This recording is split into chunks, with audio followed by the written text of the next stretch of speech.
বিশ্ব ইতিহাসে বিমান অপহরণের ঘটনা নতুন নয়, তবে যেসব অপহরণের তদন্ত হয়েছে তার বেশিরভাগই ক্ষেত্রে অপহরণকারী ধরা পড়েছে বা নিহত হয়েছে।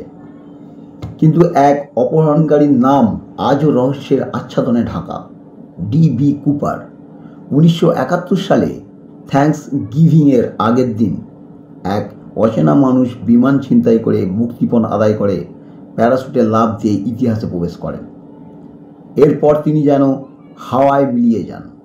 তার পরিচয়, তার গন্তব্য, তার ভাগ্য আজও অজানা। সাল 1971, 24শে নভেম্বর, আমেরিকার পোর্টল্যান্ড ইন্টারন্যাশনাল এয়ারপোর্ট থেকে north West oriented airlines flight 305 সিয়াটলের উদ্দেশ্যে যাত্রা শুরু করে। বিমানে মোট 36 জন যাত্রী এবং 6 জন ক্রু ছিলেন। যাত্রীদের ভিড়ে ছিলেন এক ভদ্রলোক, গাঢ় স্যুট, কালো টাই, সাদা শার্ট পরিহিত। তিনি নিজের নাম লিখেছিলেন ড্যান কুপার। পরে সংবাদ মাধ্যমে ভুল রিপোর্টের কারণে তার নাম জনপ্রিয় হয় ডি.বি. কুপার নামে। বিমান উড্ডয়নের কিছুক্ষণ পর কুপার এক এয়ার হোস্টেসকে একটি চিরকুট দেন। শুরুতে হোস্টেসটি ভেবেছিলেন হয়তো প্রেমপত্র, কিন্তু চিরকুটে লেখা ছিল, আমার কাছে একটি বোমা আছে, আপনি আমার পাশে বসুন। এরপর তিনি একটি ব্রিফকেস খোলেন, যেখানে লাল তার ও ব্যাটারির মতন কিছু দেখিয়ে বোঝান এটা বোমা। কুপারের দাবি ছিল $2 লক্ষ নগদ অর্থ, 4টি প্যারাশুট, সিয়াটলে অবতরণের পর বিমানটি যেন পুরোপুরি প্রস্তুত রাখা হয় এবং বিমানের জ্বালানি ভরে রাখা হয়। ক্রুরা ভীত হলেও শান্তভাবে তার নির্দেশ মানতে শুরু করলেন। এয়ারলাইন্স ও FBI দ্রুত অর্থ ও প্যারাশুটের ব্যবস্থা করে। ফ্লাইট 305 সিয়াটলে অবতরণের পর যাত্রীদের নামিয়ে দেওয়া হয়। কুপার বাকি ক্রুদের জিম্মি করে বিমান থেকে যান। তাকে $2 লক্ষ নগদ অর্থ ও 4টি প্যারাশুট দেওয়া হয়। বিমানে ফ্লাইট পথ হবে মেক্সিকো সিটি। বিমান উড়বে খুব নিচু উচ্চতায়, প্রায় 10,000 ফুট, এবং গতিবেগ হবে কম।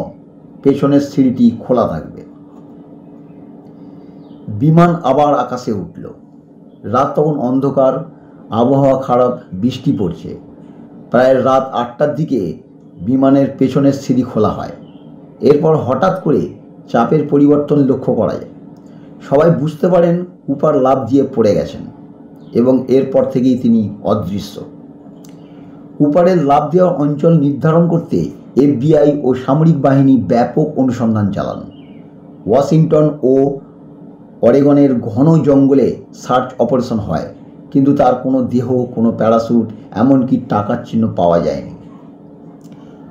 সাল 1980, ওয়াশিংটনের কলাম্বিয়া নদীর ধারে এক বালক প্রায় $5,800 সমমূল্যের নোট খুঁজে পান।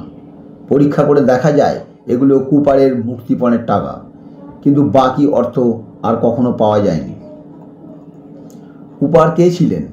তার ভাগ্য কী ছিল? এসব প্রশ্ন ঘিরে অসংখ্য তথ্য প্রচলিত হয়। অনেকে মনে করেন কুপার আসলে সফল হননি।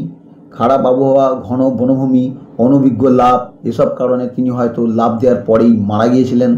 তার দেহ এতদিন বনের কোথাও বিলীন হয়ে গেছে। অন্যদের ধারণা কুপার ছিলেন অভিজ্ঞ সেনা বা প্যারাট্রুপার। তিনি সঠিক পরিকল্পনা করেছিলেন এবং সফলভাবে পালিয়ে গিয়েছিলেন। পরে হয়তো অন্য নামে জীবনযাপন করেছেন। প্রায় 45 বছর ধরে তদন্ত চালানোর পরও কোনো ফল পাওয়া যায়নি। অবশেষে 2016 সালে FBI আনুষ্ঠানিকভাবে তদন্ত বন্ধ করে দেয়। এই কেসকে বলা হয় আমেরিকার সবচেয়ে অমীমাংসিত বিমান অপরাধ। ডি.বি. কুপার এখন কেবল এক অপরাধী নয়, বরং লোককথায় নায়ক। অনেকেই তাকে আধুনিক রবিন হুড বলে মনে করেন। আবার কেউ মনে করেন তিনি ঠান্ডা মাথার অপরাধী, যিনি আইনের চোখ খুলে দিয়েছিলেন। সিনেমা, গান, টেলিভিশন সিরিজে আজও তার গল্প উঠে আসে। তার আসল পরিচয় আজও অজানা। টাকার অধিকাংশ আজও অদৃশ্য। কোনো দেহাবশেষ পাওয়া যায়নি।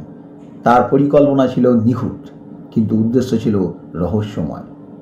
ডি.বি. কুপারের বিমান অপহরণ কাণ্ড শুধু আমেরিকার ইতিহাসে নয়, বিশ্ব ইতিহাসে অন্যতম রহস্য। তিনি কি মারা গিয়েছিলেন, নাকি গোপন কোথায় নতুন জীবন শুরু করেছিলেন? অসংখ্য গবেষণা, ডকুমেন্টারি, বই, তদন্ত কোনো কিছুই সত্যকে উন্মোচন করতে পারেনি। ফলে কুপার আজও এক কিংবদন্তি চরিত্র, একজন অদৃশ্যমান মানুষ যিনি আকাশে লাফিয়ে ইতিহাসে অমর হয়ে গেছেন।